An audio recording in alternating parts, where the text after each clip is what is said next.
O que está acontecendo aqui hoje nós chamamos de amostra de projetos do programa União Faz a Vida.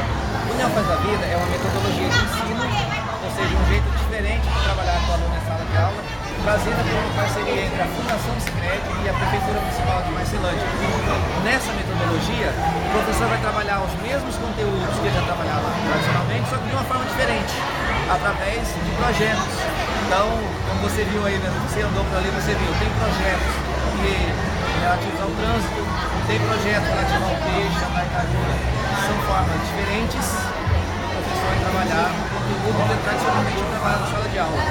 Onde está a diferença? Nessa metodologia de projetos, tem um momento que o professor faz uma pergunta para o aluno e o aluno vai responder essa pergunta através de o que a gente chama de uma expedição investigativa.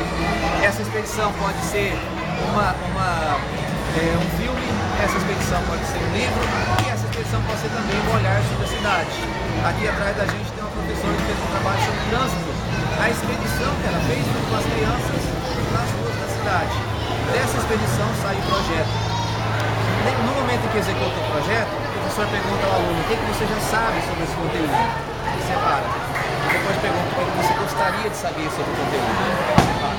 Porque a partir daí o professor não vai mais trabalhar sobre aquilo que o aluno já sabe, ele vai trabalhar sobre aquilo que o aluno gostaria de saber. E nesse trabalho, o aluno vai ajudar a construir o conhecimento. Então o aluno faz pesquisa na internet, vai na biblioteca, o aluno entrevista pessoas, o aluno contribui na formação do conhecimento. E se você ou vocês que estiverem aqui participando do evento percebem que todos os alunos ali sabem dar uma aula sobre o conteúdo que ele trabalhou.